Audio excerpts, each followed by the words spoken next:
திராவிட முன்னேற்ற கழகத்தின் பவள விழாவை அதனுடைய தொண்டர்களோடும் குடும்பத்தினரோடும் மட்டுமின்றி கூட்டணி கட்சியினரோடும் கொண்டாட வேண்டும் என்ற ஜனநாயக பண்பை வெளிப்படுத்துவதாக திராவிட முன்னேற்ற கழகத்தின் சார்பிலே பேரறிஞர் அண்ணா பிறந்த காஞ்சிபுரத்திலே இந்த எழுச்சிமிகு பொதுக்கூட்டத்தை நடத்தி கொண்டிருப்பதற்கு நான் சார்ந்த மனித ஜனநாயக கட்சியின் சார்பிலே புரட்சிகர வாழ்த்துக்களை பதிவு செய்ய கடமைப்பட்டிருக்கிறேன். இந்தியாவில் இருக்கக்கூடிய எத்தனையோ அரசியல் கட்சிகளை பார்க்கிறோம். ஆனால் மாநில கட்சிகளிலே தேசிய கட்சிகளின் நிகராக இந்தியாவுடைய அரசியலை தன்மைப்படுத்தக்கூடிய ஒரு கட்சி என்று சொன்னால் திராவிட முன்னேற்ற கழகம் மட்டும்தான். எமர்ஜென்சி நெருக்கடியின் போது எத்தனையோ மாநில கட்சிகள் உருவாகின. அந்த மாநில கட்சிகள் இப்போது களத்தில் இருக்கிறதா? இல்லை. ஆனால் 75 ஆண்டு காலத்துக்கு முன்பாக இளமை துடிப்போடு கொள்கை பற்றோடு உருவாக்கப்பட்ட திராவிட முன்னேற்ற கழகம் அதனுடைய 5ஆம் தலைமுறையை துடிக்கிற நேரத்திலும் கூட அதே துடிச்சோடு இருக்கிறது என்று சொன்னால் அதற்கு காரணம் திராவிட முன்னேற்ற கழகம் ஒரு அரசியல் இயக்கம் மட்டுமல்ல, சமூக மாற்றத்திற்கான இயக்கம் என்பதனால்தான் அது இவ்வளவு ஒரு எழுச்சியோடு பயணப்பட்டுக் கொண்டிருக்கிறது என்பதை மறந்துவிடக் கூடாது. திராவிட முன்னேற்ற கழகம் சந்திக்காத வெற்றிகள் இல்லை, திராவிட முன்னேற்ற கழகம் சந்திக்காத தோல்விகள் இல்லை. வெற்றி தோல்விகளை கடந்து திராவிட முன்னேற்ற கழகம் டெல்லியை பரிசோதிக்கும் அரசியலில் எப்போதும் அதே உசோடு வைத்திருக்கிறது என்று சொன்னால் அதற்கு காரணம் தந்தை பெரியார் போட்ட உரம், பேரறிஞர் அண்ணா கற்றுக் கொடுத்த பாடம், கலைஞர் அவர்கள் வழிநடத்திய தடம், இவைதான் ஒட்டுமொத்த இந்தியாவையும் திராவிட முன்னேற்ற கழகத்தை நோக்கி திரும்ப செய்திருக்கிறது என்பதை மறந்துவிடக் கூடாது. நாம் உருவாக்கிய கொள்கை நம்முடைய சமகாலத்திலே அமல்படுத்தப்படுகிறதா என்று பார்த்த பல தலைவர்கள் ஏன் தங்களுடைய காலத்தை முடித்துக் கொண்டதுண்டு. காரணம் ஏங்கல்ஸும் பொது உடைமை கோட்பாடுகளை உருவாக்கினார்கள். ஆனால் ரஷ்ய புரட்சியின் போது 1917ஆம் ஆண்டுதான் லெனின் அவர்கள் சோவியத் யூனியனை ஒருங்கிணைத்து கம்யூனிசத்தை கொள்கையாக அறிவித்தார்.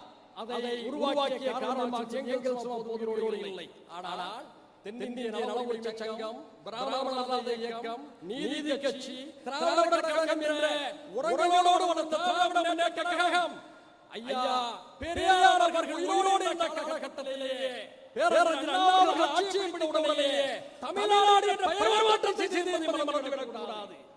எவராலும் முறியடிக்க முடியாத 3 சாதனைகளை திமுக உருவாக்கியது. ஒன்று, சுயமரியாதை சீர்திருத்த சட்டம். 2, இருமுடி கொள்கையை நிலைநாட்டும் வகையில் தமிழ்நாடு சம்பந்தப்பட்ட தீர்மானம். அதே போன்று தமிழ்நாடு பெயர்மாற்ற தீர்மானம். இவையெல்லாம் திராவிட முன்னேற்ற கழகம் ஆட்சியில் அமர்ந்தவுடன் பேரறிஞர் அண்ணா அவர்கள் சாதித்தவை. அதே போன்றுதான் கலைஞர் அவர்கள் பேரறிஞர் அண்ணா அவர்களுக்கு பின்னாலே அவருடைய தம்பியாக இருந்த திராவிட முன்னேற்ற கழகத்தை கட்டிக்காத்த பொழுது சமூக நீதி எல்லா நாடுகளையும் கூறினார். இன்னும் சொல்ல போனால் இந்தியாவுடைய அரசியலிலே ஒரு அரசியல் பல்கலைக்கழகம் என்று சொன்னால் அது திராவிட முன்னேற்ற கழகம் தான். எப்போது இடஒதுக்கீடு ஆபத்து என்று சொன்னாலும் திராவிட முன்னேற்ற கழகத்தின் தொண்டர்கள் ராணுவ வீரர்களாக முன்களத்தில் நிற்பதை நாடு பார்த்துக் கொண்டிருக்கிறது. அப்படிப்பட்ட திராவிட முன்னேற்ற கழகம் எழுச்சியோடு மாண்புமிகு முதலமைச்சர் அண்ணன் தளபதி அவர்களின் தலைமையிலே இந்தியாவே சிறப்பிக்கும் வகையிலே சிறப்பான ஆட்சியை நடத்திக் கொண்டிருக்கிறது. பல சாதனைகளை சொல்லலாம், நேரம் இல்லை.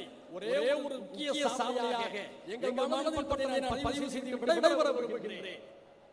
அரசு பள்ளிகளில், அரசு உதவி பெறும் பள்ளிகளில் காலை உணவு திட்டத்தை அறிவித்து ஏழை பாலை குடும்பங்களைச் சேர்ந்த பிள்ளைகளின் பசியை போக்குகிறாரே, இது இந்தியாவிலே எவரும் செய்யாத சாதனை. அதனால்தான் வளர்ந்த நாடு என்று சொல்லக்கூடிய கேரளாவுடைய பிரதமர் நம்முடைய மாண்புமிகு தமிழக முதலமைச்சர் அவர்கள் அறிவித்த அந்த திட்டத்தை கேரளாவும் பின்பற்றி அறிவித்தார்.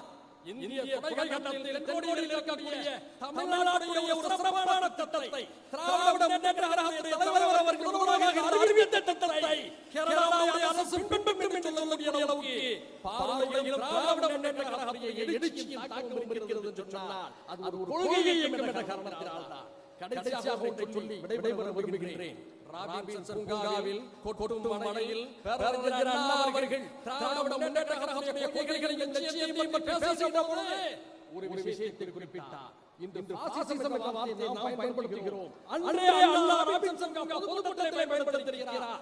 பழமையையும் பாசிசத்தையும் எதிர்ப்பதுதான் நம்முடைய குறிக்கோள். அந்த குறிக்கோளுக்காக என்று உழைப்போம் என்று சொன்னார் அண்ணா அவர்கள். மாண்புமிகு தளபதி அவர்களே, திராவிட முன்னேற்ற கழகம் ஆரம்பிக்கப்பட்ட 70 ஆண்டுகளுக்கு முன்பாக தீய சக்திகள் பாசிச சக்திகள் ஆட்சி அதிகாரத்தில் இல்லை. இப்பொழுது அவர்கள் இருக்கிறார்கள். ஒட்டுமொத்த இந்திய துணைக்கண்டத்துக்கு ஆபத்தான சக்தியாக விளங்கிக் கொண்டிருக்கிறார்கள். சமூக நீதிக்கு எதிரான சக்தியாக, மனித உரிமைகளுக்கு எதிரான சக்தியாக, கூட்டாட்சி தத்துவத்துக்கு எதிரான சக்திகளாக இருந்து கொண்டிருக்கிறார்கள். அவர்களை வீழ வேண்டும் என்று சொன்னால் திராவிட முன்னேற்ற கழகத்தை மேலும் மேலும் வலிமையாக கட்டியமைக்க வேண்டிய மாபெரும் சமுதாய கடமை உங்களுக்கு இருக்கிறது. அந்த கடமை எங்களை போன்ற ஜனநாயக சக்திகள் என்றும் துணை நிற்போம் என்று கூறி திராவிட முன்னேற்ற கழகத்திலே பவள விழாவிலே கூறியிருக்கின்றோம். விரைவில் காலத்தால் அழியாத பல சாதனைகளை தொடர்ந்து செய்து நூற்றாண்டு விழாவில் போன்ற பங்கேற்போம் என்று திராவிட முன்னேற்ற கழகத்துக்கும் தளபதியார் அவர்களுக்கும் அவருடைய தலைவர்களுக்கும் தொண்டர்களுக்கும் மனிதநேய ஜனநாயக கட்சியின் சார்பிலே புரட்சிகர வாழ்த்துக்களை விடைபெறுகிறேன். நன்றி.